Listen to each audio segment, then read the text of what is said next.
is your forecast first. A sunny day today, but still a chilly day today with high temperatures only in the upper 40s. 47 for El Paso, Juarez, Las Cruces, and Deming. Temperatures will actually go up a little bit tomorrow afternoon, but the winds will make it feel cooler. Now tonight, very cold again, going down to 23 at the international airports. After tomorrow, we start a little warming trend before another cold front. I'm going to have your detailed forecast. KTSM 9 News starts right now. Coming up, businesses in downtown El Paso not allowed to open after the historic DeSoto Hotel went up in flames last night. We'll have the latest from the investigation and tell you what comes next for business owners. Plus, authorities point to the Sinaloa drug cartel after a massive drug bust goes down at a car dealership in Arizona. We'll have the details. And we are on the ground in Beijing to bring you the latest from the Winter Olympics, who to watch out for, and what's coming next. And a career night for UTEP guard Jamal Bienemy that results in UTEP's sixth straight win. We got full coverage ahead in sports. From the station putting local first, this is KTSM 9 News Weekend. Flames shot up in the air and the smoke could be seen for miles after the historic DeSoto Hotel in downtown El Paso went up in flames last night. It took 70 firefighters and 24 units to battle the intense blaze. Crews were able to knock the fire out and keep it from spreading to other buildings, and thankfully no injuries were reported. Good evening and thanks for joining us. I'm Christina Aguayo. Mayor Oscar Leeser giving a huge shout out to members of the El Paso Fire Department today, saying in a statement, quote, "While I am deeply saddened at seeing a piece of El Paso history destroyed, I am profoundly grateful that we awake this morning without any loss of life due to this tragedy. We are indebted to the members of our extraordinary El Paso Fire Department who face this emergency and who always stand ready to protect us."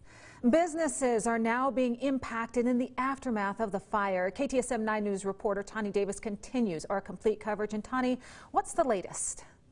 Christina, the businesses next door to the Hotel DeSoto were hopeful to reopen today, but instead they were met with dejecting news. We're going to hope they're going to let us open tomorrow. You know, I mean, that's the whole thing. It's a small mom and pop business. It's mine and my partner's only source of income, so we're hoping to let us stay open. That was Greg Wayne's hope as Saturday dawned after the devastating fire next door at the DeSoto Hotel. However, this morning they were told that their doors needed to stay closed. Well, we were informed this morning that we could open, but we've just been informed about 30 minutes ago that we have to close because we're in a fall zone if the building happens to collapse. The utilities for Wayne's establishment, as well as other businesses surrounding the hotel, have been shut off, leaving business owners unsure of when they can. Wayne said that he and his staff had already prepared for the day's work until they were notified of the situation. They gathered their personal belongings and left, unsure of when they'd be returning. We don't know when. You know, we're waiting for the gas to come on, and we can't really do much until the gas comes on. We have no hot water and those kind of things. So once the gas comes on, then we'll be able to operate. Wayne is hoping that he and his neighboring businesses will be able to open soon and are prepared to deal with this aftermath as they have done during previous challenging times. So, you know, the sleepers closed a couple times and people know to just kind of walk through and stuff. So we'll be able to operate, and then we have such a loyal customer base. Wayne is expecting to open his doors again, hopefully on Monday. Until then, we are still waiting to hear the cause of the fire. Christina? Okay, Tani, thank you so much for that report. Well, 35 people, including 6 from El Paso, are being charged after a prostitution sting went down in West Texas. According to the Texas Department of Public Safety, the operation targeted people who they say are involved in human trafficking. Suspects were arrested from Texas cities like Andrews, Midland, Odessa, and states like Colorado and Florida. Here in El Paso, Eli Martin Castro, Eric Torres, Isaac Anthony West, Christopher Reza, Nathaniel Charles, and Gilbert Keith Martinez have all been charged with solicitation of prostitution. Multiple agencies took part in the operation, including the El Paso Police Department and the Fort Bliss Army CID. Well, across the state, 5 people, including the suspected gunman and a child, are dead after a pair of overnight shootings that happened about 50 miles south of Dallas. According to police, the gunman killed 4 members of his own family before shooting himself. Police say they got a 911 call in Corsicana saying that a man killed his family. When they arrived, they found a man and a woman dead and 2 others injured. 20 miles away in the town of Frost, police found a man and a child who had been shot to death, along with 1 other person who was injured. Police say they tracked the suspect with his car's monitoring service and remotely turned the car off. When it came to a stop, they say the suspect shot himself. No word on the condition of the 3 people who were injured in the shooting spree. Well, along the border, 4,000 pills containing fentanyl and 10 pounds of meth were seized after the DEA busted a trio of men who were allegedly trafficking drugs on the primary route used by the Sinaloa cartel.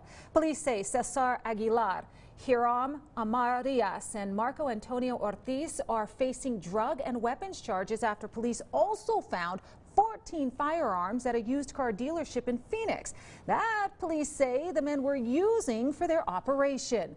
According to officials, the Sinaloa cartel moves the drugs into Arizona, then distributes them all over the state. Special Agent Sherry Oz says that the drug trade is a $3 trillion business in the U.S. that often comes with violence.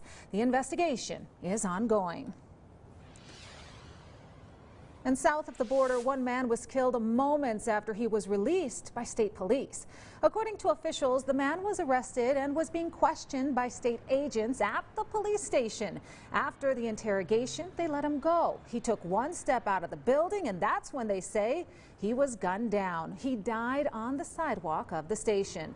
This marks the 8th murder in Juarez this month. NBC is your home for the Winter Olympics, and we are the only station bringing you live coverage from Beijing. The games are underway. Tonight we saw some great action, including from the ice. NBC's Marie Elena Balores is on the ground in China. Okay, so tell us, who was the person to watch tonight, and in what event do you think the first gold medal will come for Team USA?